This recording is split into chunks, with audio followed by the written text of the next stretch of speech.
All right, good evening, everybody. Keir Starmer is set to make a rare state visit to Britain at some point soon.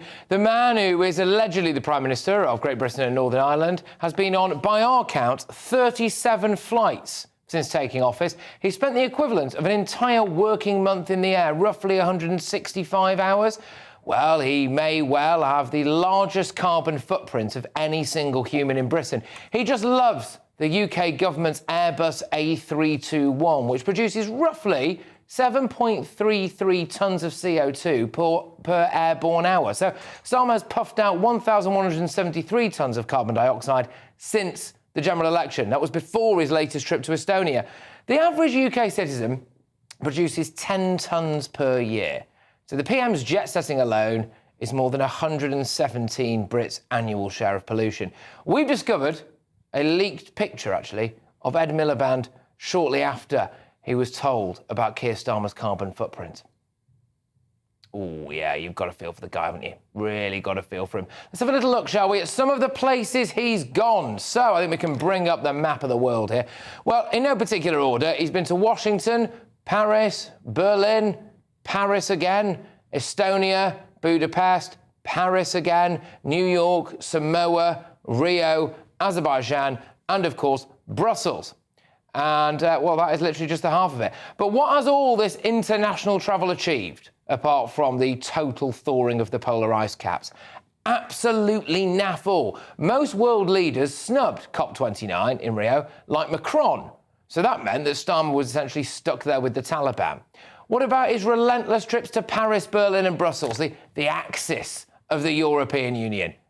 Well, today, the European Commission decided to sue Starmer's Britain for our apparent failure to comply with the terms of our Brexit deal. Absolute result for Starmer's diplomacy.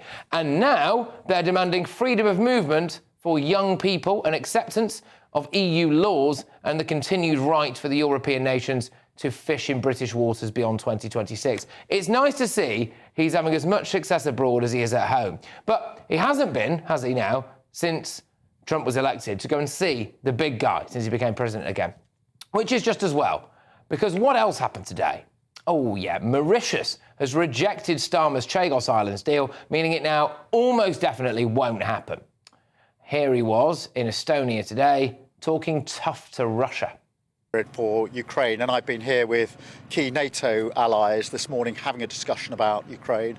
We're on HMS Iron Duke here, which is in Estonia. We've got troops up the road who are integrated as part of our NATO response. The collective view is very clear. We must put Ukraine in the strongest possible position. That means we've got to make sure they have the capability they need, the training they need, the funding that they need, and we must support Ukraine in what they're doing. This is an act of aggression by Russia that's been going on for a very, very long time, so we must stand with Ukraine at this critical period. Well, given Starmer's track record, I'm surprised that Putin didn't just nuke London this evening. Politicians go abroad a lot when they're struggling at home. Boris used to do it as well. But back here in Britain, Starmer's got problems. Today, Labour did another U-turn.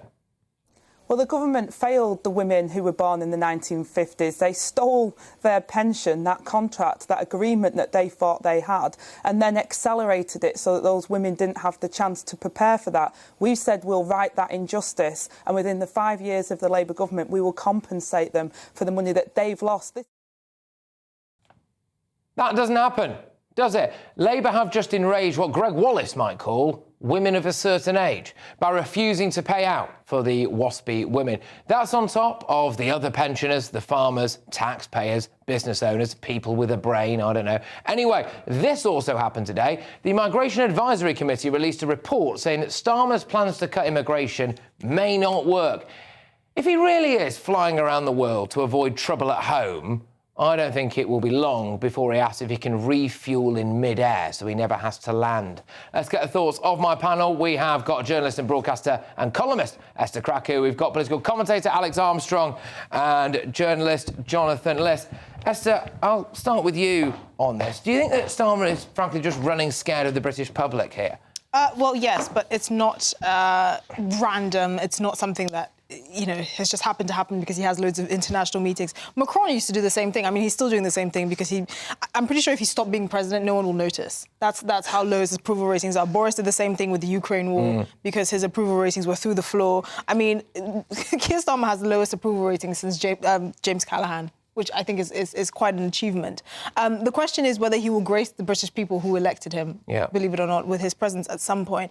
Look, at the end of the day, this is a man who was a human rights lawyer for basically the entirety of his life. He has a strong belief in international institutions, in cooperation, in a certain global order that is basically embedded in his bones. It's not something that's going to go away. He doesn't think the best way of building sort of bilateral treaties is dealing with countries one-on-one, having those sort of personal relationships. Like Trump, for example, who has a very different diplomatic style. He believes in going to these big supranational institutions like the EU, like these organisations, and making those sorts of deals with them in the hope that these sort of bigger institutions will uphold the international law and the laws that they say. He said he's more comfortable with Davos than Westminster, which is very telling. Well, and we're kind of seeing that, I think, aren't we?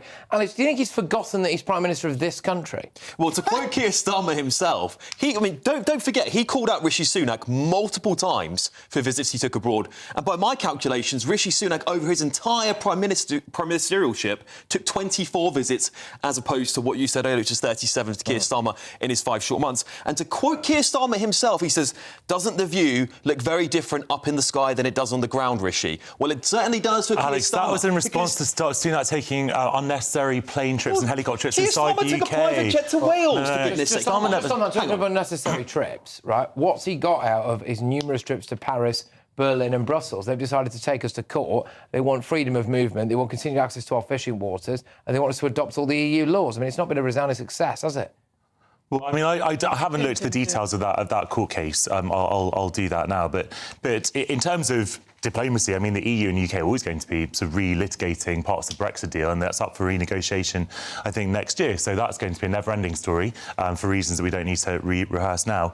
But any Prime Minister has to go abroad and has to meet their counterparts. And I could only imagine the howls of outrage on this channel if he was snubbing major events that you just listed, such as the G20 summit, or the Commonwealth Heads of Government meeting, or the UN General Assembly, and all the occasions where British Prime Minister introduced themselves to the world and to their counterparts and puts Britain on the map, which is what he's supposed to be doing. Jonathan, I don't think there would be outrage because the public want this country to be fixed. They don't want to continue living in the mess that he's created. And it's very easy for him, while he's flying abroad, never here, to look back and go, well, it's all fine over there. I'll leave it to Angela Rayner, the Deputy Prime Minister, to figure out. Well, no one's doing a good job. His approval rating is through the floor. It's not. I mean, I have to say, it's not lower than James Callaghan. I mean, it's not low. It's not lower than Liz Truss. Come on, it's not lower than Liz Truss. Under which poll has a lower than Liz Truss in 2022? Are you sure? He's on minus 37. When was the last time you checked a poll?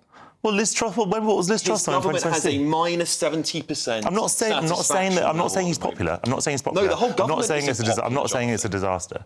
Well, it is. It's an unmitigated disaster. But let's just look at some of the things that have happened today. So, again, it's another broken promise to the WASPy women. Now, there is a financial argument for not giving them what they wanted. Okay? Well, yeah, because it's ludicrous. Did they not read a newspaper? Well, but there is. But don't promise it. We've got a council. I played Angela Rayner there. I could have gone off on Yvette Cooper. I could have gone off on a whole host of different people in the Labour Party promising the WASPy women that they were going to get exactly what they wanted. And they've come into office and they've not done it. So if you look at the list of people that Keir Starmer has enraged, well, we can now add, and I mean this with absolute respect, not to sound like Greg Wallace, all joking aside, women of a certain age, right?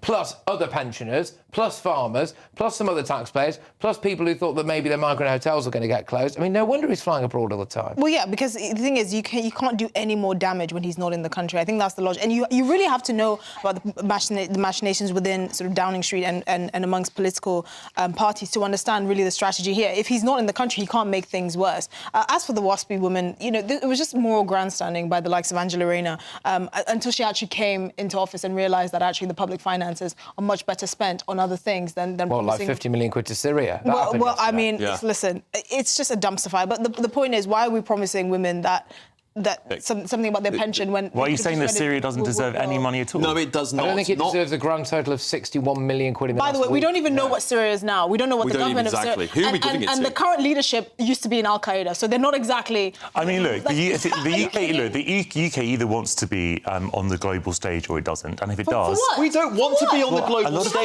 while Problems people at here home. are... Why do we need to be on the global stage? I'm sorry. Well, fine, pensioners are dying in this country. People are homeless that's entirely in this legitimate. country. It's Why entirely are we caring legitimate. about everyone else? It's entirely legitimate to argue that. But the point is that every single UK government in modern history has believed that the UK should pay... Well, that's to their shame. Okay, well, that's a separate argument. That's not a separate argument. It is a separate argument, because you can have a entirely different weren't debate elected by about whether the Syrian UK should completely withdraw from the UN, global institutions, not have any kind of aid budget. Or we can say, if the UK is going to participate, how does it participate? How does the Prime Minister interact with his counterparts? Charity starts at home. We cannot have a situation where we're depriving pensioners who've paid into the system their entire lives, who are then left to freeze in the winter, and still give millions and millions to foreign farmers and as Esther said, a government we don't even know exists at the moment, right? But the reality is, when we come back to Keir Starmer being abroad and the waspy women, it's the fact that he continuously lied and made moral grandstanding promises to multiple different people, farmers, the waspy women. I mean, He never promised.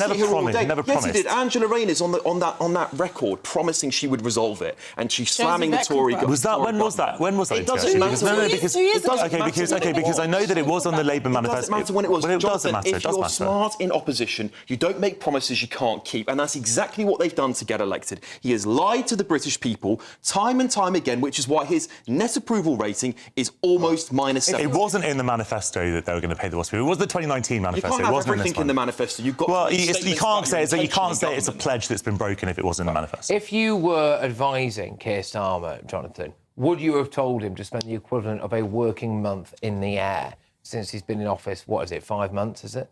I would say that it's very important in the early stages of your premiership to assert yourself on the global stage, particularly if you want to. If you want to, look, if you either want Britain to be an influential power in the world, or you don't. It's completely legitimate to argue. Who cares if people are homeless? Seriously, are people really thinking, oh, I would like Britain to have my Prime Minister flying around the world, throwing our money at useless causes when people are literally starving? I don't think that starvation abroad is a useless cause. Who attended COP29? Who was there? I don't think climate change is a worthless cause either. But it's important that he should establish his case for wanting net zero to combat climate change. We have to stop talking over each other. I've got a minute left on this. I mean, the other insult really is, for all of this foreign diplomacy, etc. I appreciate Mauritius is one of the few countries that Keir Starmer has decided not to visit yet during his tenure. Does he know where it is? I'm sure he probably does. But the Chagos Islands, Mauritius have decided today that Chagos Islands deal is not good enough. It's worth noting that the reason why they wanted to rush this Chagos Islands deal through was to try to help keep the previous Mauritian regime in power. They then lost that election. Now, this current Mauritius government has said, we don't want this anymore, so it's not going to happen. Do you know what happened? They got a phone call from Trump. That was it. They got one phone call from Donald Trump saying that's not going to happen, or else, ... And now Keir Starmer has egg in his face. For all of this asserting ourselves on the world stage, I mean, that is a catastrophe. It's butchering it. The Labour government are not ready to govern. They are not governing this country properly, domestically or internationally. It's pretty clear. David Lammy doesn't know what he's doing. The guy looks like a deer in headlights when a microphone's put in front of him. He's just talking gibberish. This deal has been rushed through to avoid a Trump administration, to grandstand to the Biden administration, which they thought would win. Hence all the political activists being sent from the Labour Party to America, and it's backfired dramatically in his face. Labour activists would have been sent to America just as Tory activists are sent to America to fight Republican. That's a complete red herring in all of this. Well, send them to Mauritius. Former president didn't try and sue, the Prime Minister for it, though. So. All right, a lively start in more ways than one there, actually.